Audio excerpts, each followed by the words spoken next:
profundamente herido como dominicano. Profundamente herido como dominicano me siento. No es posible. No es posible que un país permita eso. Un país soberano. ¿Usted sabe lo que es venir a un país soberano? Un suprapoder. Decir, venga todo el que quiera difamar este país, que aquí estamos abiertos recibiendo todo lo que quieran decir contra el país. No, ni siquiera se trata de casos concretos como lo que corresponden a los tribunales nacionales e internacionales. Y el Estado, o mejor dicho, el gobierno, en el momento más inoportuno, señores, ha dado las facilidades para que el país sea víctima, de este escarceo tan miserable, tan despiadado, porque el país tiene que apelar a sus mecanismos. Si el Estado cree que lo que está haciendo es lo correcto, si lo que está haciendo va a dar resultado, usted primero tiene que aplicar su plan y después, bueno, vamos a examinar lo que se ha aplicado. Pero ¿qué víctima pueden haber de una sentencia que no se ha aplicado? ¿Qué víctima? ¿Qué víctima? Porque la sentencia no se ha aplicado. El Estado dominicano no ha aplicado el Plan Nacional de Regulación. Entonces el Estado aplica su plan, lleva a cabo su trabajo y después, si quiere tolerar que alguien venga de que examinarle su trabajo, que se lo examine. Pero ¿qué víctimas pueden haber? Lo que hay, señores, lo que nosotros nos hemos prestado es una campaña de descrédito despiadada contra la República Dominicana. Eso, y hemos nosotros mismos dado nuestro terreno para eso. Lo hemos dado y lo hemos proyectado y hemos hecho una serie de cosas. Entonces, como hay otros temas importantes, si ustedes me escuchan en silencio frente a este asunto, es porque yo no quiero decir cosas que no deba decir. No quiero decir cosas que no deba decir, pero les repito, me siento profundamente herido como dominicano. Nunca esperaba una cosa como esta.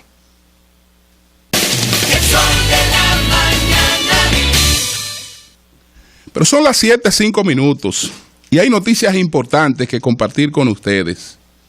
Hay noticias importantes. Yo quiero felicitar a nuestro compañero de labores aquí en El Sol de la Mañana, Andrés Martínez, que ayer inauguró una iniciativa junto con otro joven emprendedor, que es un diseñador que se llama Alexis.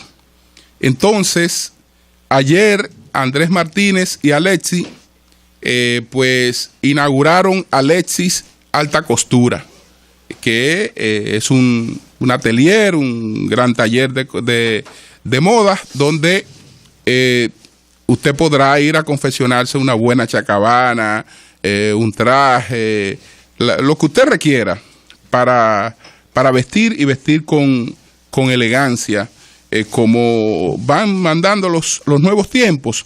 Entonces, Alexis, Andrés Martínez, parte del equipo del Sol de la Mañana, de 5 a 7 de la mañana, y ayer pues dio apertura a esta iniciativa. Eso es lo que necesitamos: dominicanos emprendedores que crean en su país, gente dispuesta a correr todos los riesgos que hay en la República Dominicana para hacer una inversión, gente dispuesta a darle trabajo a otras personas. Esto significa que 7, 8, 9, 10 personas van a vivir directamente, a mantener su familia de lo que esa iniciativa genera. Y bueno, el país es de los que creen en él y de los que están dispuestos a echar para adelante en él. Y esto es una buena iniciativa, así es que vamos a darle todo el apoyo que requieran y no nos vamos a arrepentir. Este joven, ayer me impactó mucho el testimonio que ofreció la madre de Alexis. La madre de Alexis, que es una señora de Samaná. Ustedes saben cómo esa señora formó a ese muchacho y a sus hijos Bueno, esa señora es enfermera, esa señora es maestra, pero esa señora se vio en una situación difícil, se separó de su esposo en Samaná, y esa señora vino para Santo Domingo a trabajar en una casa de familia, porque ella tenía el objetivo de encaminar a sus hijos, de darle alguna formación. Y entonces habló con un médico un tiempo después de estar aquí, le dijo que tenía un hijo, que quería formarlo, que lo enseñaran un oficio, que él tenía más vocación para la sastrería. Y entonces el médico le dijo, bueno, pues yo lo voy a llevar donde uno de los mejores sastres del país para que se forme. Y desde entonces ha recorrido los mejores talleres del país, también en el plano internacional ya se usa su ropa, etcétera. Así es que felicitaciones y éxito, que lo van a tener, porque vale la pena. Vamos, otra información importante es que el Banco de Reserva ha tomado una decisión que va a tener un impacto en toda la banca. El Banco de Reservas de la República Dominicana anunció que no va a cobrar el 1% en las transacciones internacionales de los clientes de su tarjeta de crédito. El Banco de Reservas, el principal banco de la República Dominicana, no va a cobrar ese 1% ilegal, como demostró ayer el senador Tommy Galán en El Sol de la Mañana, inconstitucional, que la Asociación de Bancos pidió que se estableciera, y se estableció en una contradicción por parte del gobierno, señores. En una contradicción. ¿Usted sabe por qué eso es sumamente contradictorio por parte del gobierno? El gobierno iba a establecer un impuesto a las compras por internet. Por las inconveniencias que eso tiene, y por el rechazo que eso tiene en los sectores que compran por internet, el gobierno se arrepintió. Y qué bueno que se arrepintió. Se arrepintió. Pero eso, la poca cosa que se iba a recaudar por ahí, era para recaudarla para el gobierno, que se supone que entonces era recaudarla para el Estado, para los gastos del gobierno. Entonces yo no acepto colocar un pequeño impuesto que es para el gobierno, y voy a aceptar colocar un impuesto sobre el que el gobierno no va a recibir un centavo, sino que es un beneficio para la banca. Yo creo que eso es absurdo. Eso es absurdo, y podía tener toda la justificación del mundo, pero es inaplicable. Es inaplicable. Ahora, qué bueno que esta iniciativa va a fracasar. Esto va a fracasar. Yo espero el pronunciamiento de hoy del Banco Popular Dominicano, que es mi banco donde yo tengo mis tarjetas internacionales. Pues yo no acepto que me cobren ese 1%. Yo no lo acepto. Ay, si me mantienen el cobro de ese 1%, hago como van a hacer todos los clientes de los bancos. Nos vamos para los bancos que no nos cobren. Y punto. Entonces, esto se cae. Gracias a Dios que esto se cae, porque nadie va a poder soportar esto. Y yo sé que mañana el BHD pues tiene hay una actividad. Yo espero también un anuncio similar. No. ¿De qué cliente es el banco usted? ¿Usted es cliente de cuál banco? ¿Usted es cliente del Banco Santa Cruz? Pues esperemos que se pronuncie hoy el Banco Santa Cruz, o si no, váyase de ahí.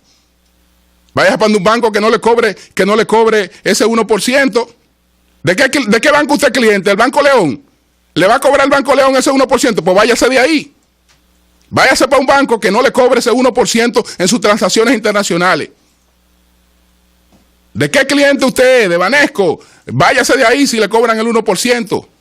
Vamos para los bancos que no van a cobrar el 1%. Y se acabó. Y usted verá que nadie va a cobrar ese 1%. Nadie lo va a cobrar. Absolutamente nadie. Pero qué bueno que se ha producido esta rectificación. Y yo felicito al Banco de Reservas de la República Dominicana, que ha dicho que puede, bueno, el Banco de Reservas no aplicará el cobro del 1% de los montos de las transacciones internacionales que realicen los usuarios de las tarjetas de crédito.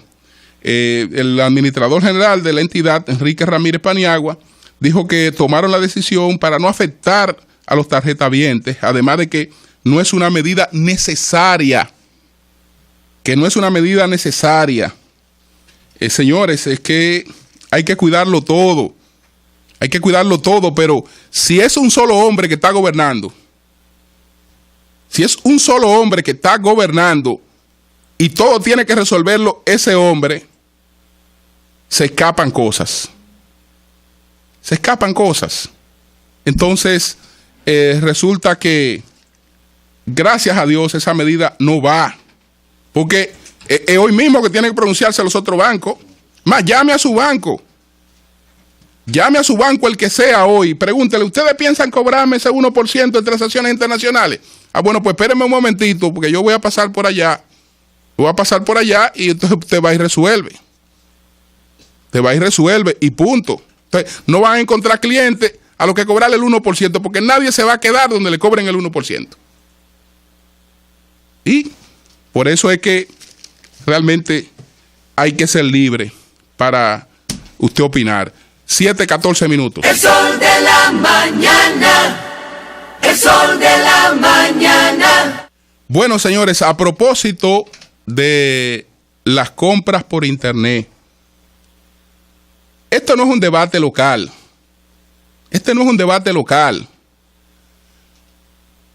Si la tendencia es a la compra por internet, olvídense de que en la República Dominicana el impacto sea pequeño. El impacto es pequeño, que lo que va a recaudar el Estado no es suficiente, etcétera. Y no estamos hablando del caso dominicano. Olvidémonos del caso dominicano, que ese no es el caso. Lo que estamos hablando es la tendencia del mundo. Señores, los gobiernos viven de los arbitrios, de los impuestos. Los arbitrios son municipales. Entonces, si la gente se me va a mudar de donde me paga para donde no me paga, y esa es la tendencia de que eso sea lo que crezca, entonces, ¿qué van a hacer los gobiernos? Mudarse también. Les comento esto por lo que está ocurriendo en Estados Unidos. Ustedes saben que Amazon tenía un buen truco para no pagar impuestos por las transacciones en Internet en Nueva York. ¿Cuál era el truco que tenía Amazon? Yo no tengo una sola oficina en Nueva York. Por lo tanto, en función de la ley, usted no me puede aplicar a mí impuestos en Nueva York. Pues la gente que me compra en Nueva York compra por Internet. Y yo no tengo oficina en Nueva York. Ajá. Entonces, la ciudad ha aplicado una serie de mecanismos para tratar de atrapar a Amazon. Y Amazon llevó el caso al Supremo de los Estados Unidos. Y el Supremo de los Estados Unidos ayer le dio un ramplimazo a Amazon. Dijo, no. Yo no me meto en eso. Yo no tengo vela en ese entierro. Es decir, yo no puedo impedir lo que la ciudad está haciendo. Pero ustedes saben qué ha pasado con Amazon. Que ya Amazon, aunque Amazon tiene su oficina en Seattle, en Washington, como tiene sus oficinas en Washington, y no tiene una sola oficina en ningún estado, en muchos estados no tiene una sola oficina, que es lo que es importante que la gente sepa de esto, porque es muy bueno hablar, es muy bueno hablar, pero ¿qué ocurre? Que el mundo vive de los empleos. Entonces, si Nueva York le cobra impuestos a todo el que le está generando, a todo el que genera empleos en Nueva York, ¿cómo hay gente que se puede estar beneficiando, haciendo negocios en una ciudad tan importante y no va a pagar impuestos? ¿Cómo puede una ciudad aceptar eso? Pero entonces vamos a darle la misma posibilidad a todo. Pero resulta que ustedes, para no pagarme impuestos, no me tienen ni siquiera una oficina aquí en Nueva York. Es decir, no me quieren generar empleo aquí, porque el generar empleo le da localidad, y localidad entonces ya me aplica para el pago de impuestos. Entonces yo se lo voy a cobrar yo le voy a cobrar a esa señora que vende yanique, que ahí yo le cobro impuestos. Pero a usted que vende millones de dólares, yo no le voy a cobrar impuestos, porque usted no tiene una oficina ahí. Pero como esa señora tiene el puestecito de yanique, a esa sí yo le cobro. Pues eso es injusto, totalmente injusto. Entonces, ¿qué ha pasado con eso? Que ya en 16 estados de los Estados Unidos, a Amazon le ha pasado lo mismo. Tiene que cantearse con el Estado por la venta en Internet, aunque no tenga una sola oficina. Más te vale ponla para que dé mejor servicio, porque como quiera tú me vas a pagar impuestos. ¿Y qué va a pasar ya después de lo que ocurrió con el Tribunal Supremo de los Estados Unidos? Que los otros estados van a ir a lo mismo. Van a ir a lo mismo. Y entonces esto va a cambiar. Hay una iniciativa del Senado que se llama la Ley de Mercado Justo. La Ley de Mercado Justo lo que busca es eso: equidad fiscal. La Ley de Mercado Justo está paralizada en la Cámara de Representantes porque los republicanos son opuestos a nuevos impuestos. Y por eso han paralizado esto, pero es probable que se produzca un acuerdo para el asunto de la Ley de Mercado Justo. Así es que en Estados Unidos, ayer ha pasado esto con el Tribunal Supremo de los Estados Unidos, y Amazon no tiene otro remedio para vender en Nueva York por Internet que pagarle impuesto a la ciudad. Porque ya con quien la instancia que se quería proteger para no pagar impuestos, le dijo que no puede. Lo siento, Amazon, pero yo no puedo hacer lo que usted me está pidiendo. El sol de la mañana, el sol de la mañana. El expresidente Leonel Fernández ha estado muy activo. Y hay varias informaciones que tienen que ver con el expresidente Leonel Fernández, pero yo me quiero concentrar en una que para mí es muy importante. Y ojalá que el presidente Leonel Fernández, y sobre todo en estos momentos que el país lo requiere, pueda seguir produciendo reflexiones como esta que ha producido. Ustedes saben que hubo un informe del Centro de Estudios Estratégicos Internacionales, el CIT, en Washington, y el expresidente Fernández escribió un artículo sobre ese informe, y la verdad es que los argumentos del presidente Fernández son demoledores. El razonamiento con el que el presidente Fernández enfrenta todos esos cuestionamientos es interesantísimo. Veamos una parte de este artículo del presidente Leonel Fernández. Dice el presidente Leonel Fernández que el informe elaborado por el Centro de Estudios Estratégicos Internacionales, CIS, en Washington, adolece de 3 problemas fundamentales. Es impreciso en sus datos, está sesgado en sus fuentes de información y resulta políticamente tendencioso. El informe, dice el expresidente Fernández, parte de una interrogante, que es la de considerar si la República Dominicana se ha convertido en un sistema político de partido único. Ese interrogante, a su vez, tiene como premisa que el Partido de Liberación Dominicana, PLD, presuntamente ha pasado a ser la fuerza dominante en las distintas ramas del poder del Estado. Obviamente, insinuar la idea de la existencia de un partido único en la República Dominicana transmite de entrada una sensación de que lo que la República Dominicana transmite, de que lo que prevalece en el país desde el punto de vista político es un modelo de carácter autoritario o totalitario, pues solo en esos sistemas existen partidos únicos. Es decir, se trata de vender la idea de que aquí hay un modelo autoritario o totalitario.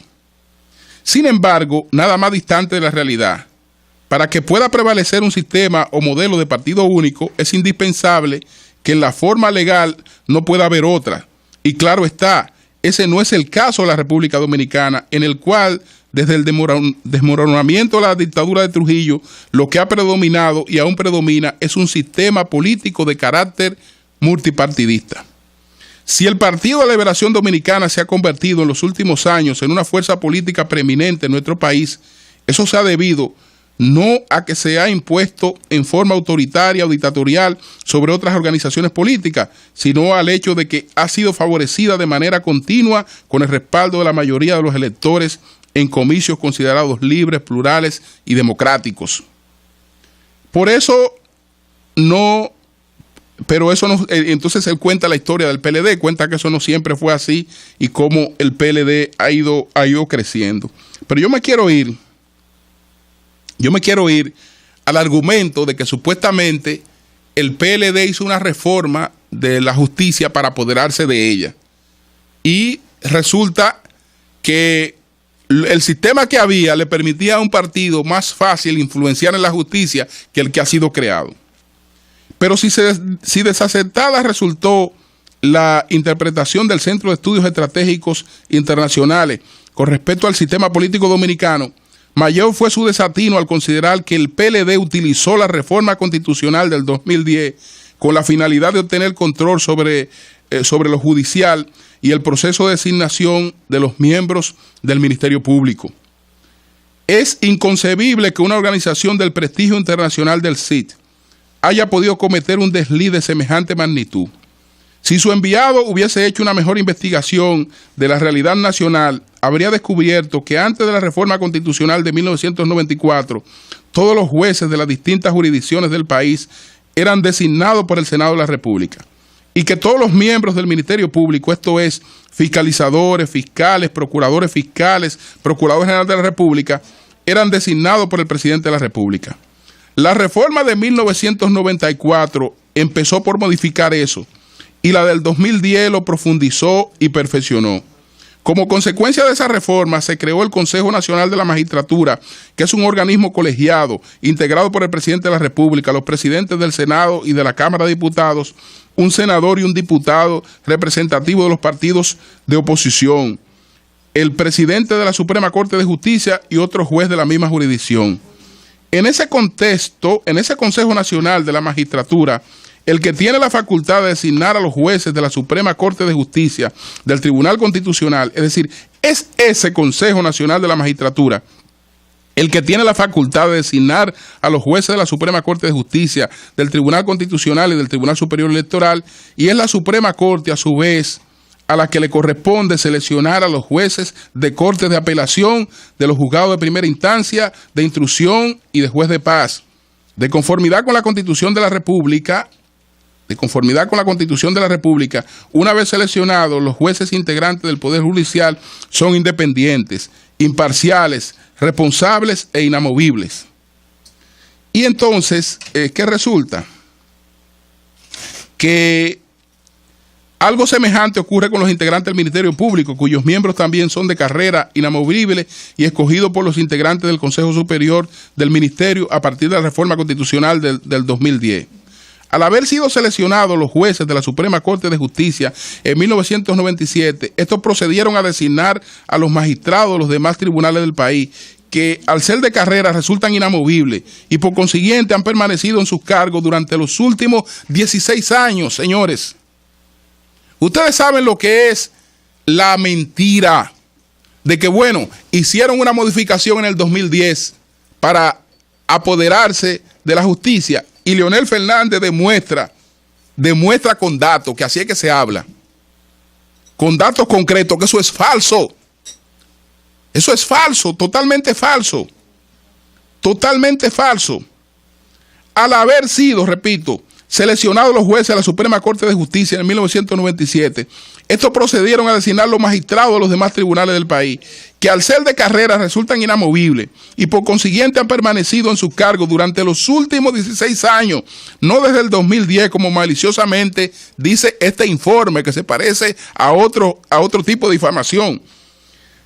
Si, como puede apreciarse, hace cerca de 16 años fueron designados los jueces de los distintos tribunales y el presidente de la República se le ha suprimido la facultad de designar todos los miembros del Ministerio Público, como ocurría antes de la reforma constitucional del 2010, ¿de dónde surge entonces la descabellada idea de que por haber ganado en forma consecutiva 3 elecciones presidenciales y 2 legislativas, el Partido de Liberación Dominicana controla el sistema judicial en la República Dominicana?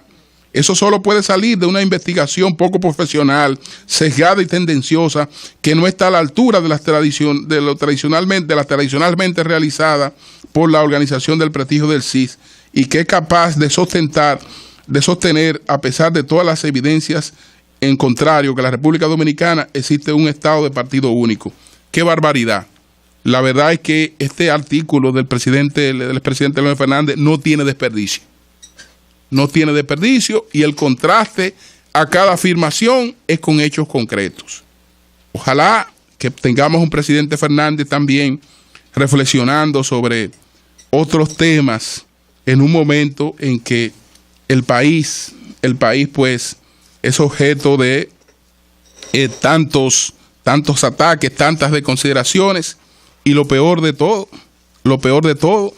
que nosotros damos las facilidades para lo que sabemos que va a ocurrir. Pero insisto, se necesitan muchas personas para llegar al poder, pero después se gobierna solo con algunas ideas, con algunos criterios, y otros criterios no son tan tomados en cuenta, y no sé qué tanta influencia tengan los compromisos con algunas entidades internacionales. Hay temas que limitan mucho,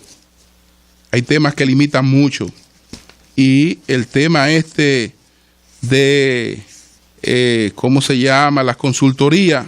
Este tema es un tema que ha estado presente en toda esta cosa que hemos estado observando, y que tan lastimoso papel pues hacen a la dominicanidad.